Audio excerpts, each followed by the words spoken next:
Well, good morning, everyone. Good morning, Dr. Pastor Reverend Peter. Wow, just Peter, right? All those big titles, education is good, but you need to have relationship with God. That's the most important thing. Well, and that's where I think we're starting today, exactly. right? We're back to this idea of the bridge and people being the bridge, ordinary people being the bridge. We talked last time about God coming down. We talked about, the bridge from us to other people to be the sent people of God. And on my way over this morning, I was listening. There's a new song on the radio, probably not one you'd listen to, more of a Christian pop song, but Have You Met My Jesus is kind of the name of the song. And the person says, my Jesus, the good news is that there's enough of my Jesus for you too, right? And I think that's that comment that leads us into what does it mean to be a bridge? And I know you've got some scriptures for us today, and we'll talk about some examples of bridges. So, I want to begin with the story of Charles Finney's story, who was preaching in a great city of New York when he was doing a lot of itinerant ministry. And he was in a place that every closing of his sermon, he would invite people to come forward. And there was a chief justice that was sitting on the balcony listening to him. And he was deeply convicted to go and tell Charles Finney that he wants to come forward because the other nights he didn't go forward. And, Chief Justice. And as Charles Finney was speaking, this Chief Justice goes to him and pulls Charles Finney and says, if you give the altar call, if you invite me to come front, I will come forward. And Charles Finney, the story goes, Charles Finney stopped preaching and he said, the Chief Justice is saying, if I invite him, he will come forward. I'm inviting him, right in the middle. And he did that. He said, Chief Justice. And I want you to listen to this story, beautiful story, because of the Chief Justice who comes forward and says, I surrender my life. And they said that an estimation of 100,000 lawyers came after him. I just want you to know that how you can become a bridge. You don't have to be like Charles Finney. All you have to do is sometimes just stand up and say, I belong to God. Bob, that's a revolutionary thought. Just saying, I want to stand up for God. And who knows what will follow that. That's the story. I'm always amazed. I was telling, we run a program here that I developed years ago called Renew. And just 2 Sundays ago, or 2 Monday nights ago, we do a community meal, a discussion. We've been doing something called Let It Go, how to let it go. Anyway, I was telling the group, our leaders, I said, the people we should all focus on is the new person who has never known Christ, who's wandered in, because once they get excited, they're the ones who are going to go share it. And they're going to share it in a way that their friends and neighbors go, I never knew that, right? And so we often think, well, how could you not know this, right? But the reality is when you've experienced my Jesus, something in each one of us explodes where we want to tell the world, did you know? Yeah. Right? And I think that's the fun of being the bridge, right? And there are so many stories of people being the bridge. And I don't think it's an accident when a person comes, listens, and whatever they may become as a bridge. We cannot define a person to go do this, go do this. Right. I think that's a little difficult theology to explain. Go do this because I'm doing this. And I think everybody has a calling. Somebody may have a calling just to stand up like the Chief Justice in front of the public. Right. And all the lawyers said, whoa, if the Chief Justice can go forward, I will follow. I think that goes to the method, however it is that you make the connections, is secondary to the message, right? Exactly. It's just a way in which we move out into the world. And I go to something we've talked about in the past, right? That woman saved at the well, running into the village. She had maybe 15 minutes of Jesus, and all of a sudden everything explodes, and she brings that whole town out, right? It's very similar to the Finney conversation and the Chief Justice. The entire lawyer community comes. We don't know. You and I don't know exactly who that person is, right? Who that person is. That you often hear about the Billy Graham, moment. Well, who was Billy Graham's teacher, Sunday school teacher, right here in Chicago? There's an area not too far from here where they talk about that Sunday school teacher. Now, many people don't know who that was, but that person affected a young person's life that changed the world, right? And so we don't know. That's why I love the differing ideas of what we call missional expressions, right? It's that idea to go out, and it doesn't matter where it's at. It can be at work, it can be a play, it can be creating something fun where people come together and all of a sudden somebody goes, huh, that's pretty cool. Yeah. But everyone that senses that to be a bridge, this is just you and God. Nobody can push you. Nobody can say, you need this to be a bridge. Friends, I'm telling you the story that Bob just mentioned about the Samaritan woman. She just met Jesus for maybe 15 minutes, a conversation, and her soul was impacted. What we're asking you, when your soul is impacted, you start running and being a bridge. She goes back to the people, to the place where they did not like her. The story is, this community that she went back to tell the story was the one that were willing to throw the stones on her because the lifestyle she lived. But she had the grace of God to go back and say, He touched my life.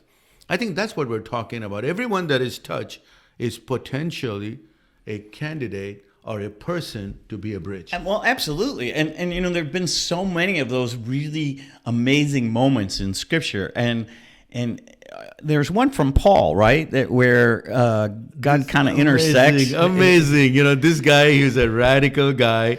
He's killing the people that love Jesus. I mean, I'm just giving you just as the story goes. Okay, he's a persecutor. He's killing the people. He has the letters from the high priest to go and pull people out, men, women, children who believed in the Lord, to pull them out and to persecute them. That's the kind of a guy. And here he has an intersection with God, with the Lord, and he hears the voice, and this is what God sends Ananias to be the bridge. It's a marvelous story. You know, now Paul is kind of a blind, and he's trying to seek what happened to me. He's trying to wonder what happens. And God says to Ananias, I love this verse because the way it goes in Acts 9:15, but the Lord said to Ananias, go. I love the word go, Bob. Absolutely. You know, go. Yeah. And he says to go. If you sit down, nothing is going to happen, Ananias. You need to go to this man. And the word says, go, this man is my chosen instrument. Lord, this is the guy who killed people. You and I would disqualify. Who would hire a guy that you know is going to steal from you, Bob? Who are you going to hire? Are you going to hire him, Bob? Honestly. Well, are you going to go to an opposite faith, right? Yeah. Or a connected faith and go, you know what, you're the guy. Yeah. It doesn't make any sense. Doesn't make any sense. Right. But he says to him, go, this man is chosen instrument to proclaim, to show my name to the Gentiles. God is calling this Jewish man go to quite opposite, where they really hate the Gentiles. I mean, they don't want anything to do with Gentiles, but it's a privilege. God was saying, you are my bridge. How many people don't think of it as a privilege? Right? I think in today's Christianity, we think of it as a burden. I've got to go out. I've got to do this. Instead of thinking of it as the privilege of getting to serve in God's name, the difference between, you know, getting to and have to are extreme polar opposites. And we get to share the message. We get to watch people's lives change. And when it happens, it's just wonderful, you know.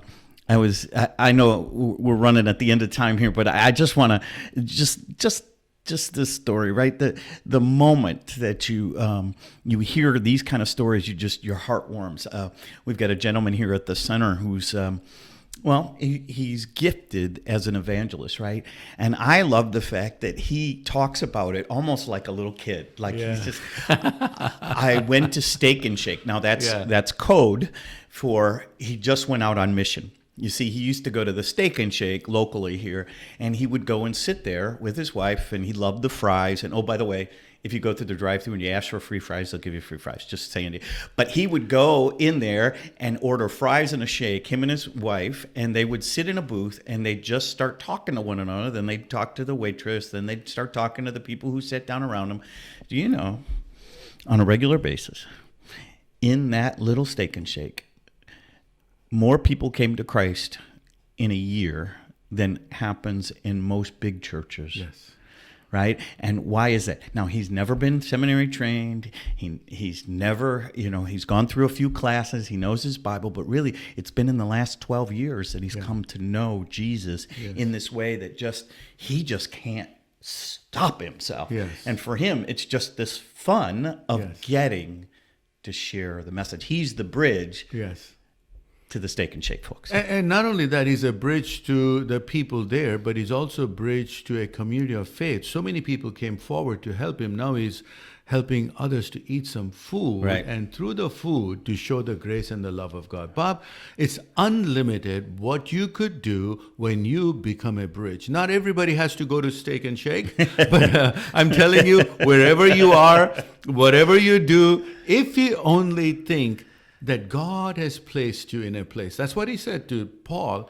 This man is chosen instrument or a vessel to proclaim the grace and the love of God, not only to the Gentiles, but also to the Israel. I mean, this is one of the most powerful scriptures of a bridge. God takes a notorious guy, who people would run from. And that's what Ananias was saying. Lord, do you know who this guy is? I'm going to run from him. This guy's dangerous. God says, I've chosen him. I've touched him. He's going to be my bridge. Friends, it's a privilege for us to be a bridge. And God just looks for your heart. That's God. You may have religion. You may have laws. You may have all those situations in your life. I pray that you would look to God because he wants to have a relationship. He loves you. And not only that, he's giving you a privilege to be a bridge. Yeah. I really love that. That's the word of the day, right? Amen. We've got a privilege today, and God has given it to us, so exercise your privilege today. With that being said, we're grateful that you joined us again for this episode of Peter and Bob, or 2 by 2, as we like to call it. These conversations are always for us as much as they're for you. They remind us that we too are bridges. We're bridges to one another, but we're also bridges to you and to the people around us. And so if you'd like to support this ministry, please do so by going to communitycenter.life, hit give somewhere on there, or you can go to forgechicago.org. There's a giving button there. If you'd like more of these kind of episodes, you're welcome to join us on our YouTube page, which is Forge Chicago, or you can always go to the communitycenter.life and go to sign in, and our content is there for you on a monthly subscription basis. So we're grateful for you, or you can go to globalhopepartners.org. As well. We love you, and we're praying for you, and we hope this has helped you to understand your privilege to carry the message. There is a Jesus, and he loves you. God bless.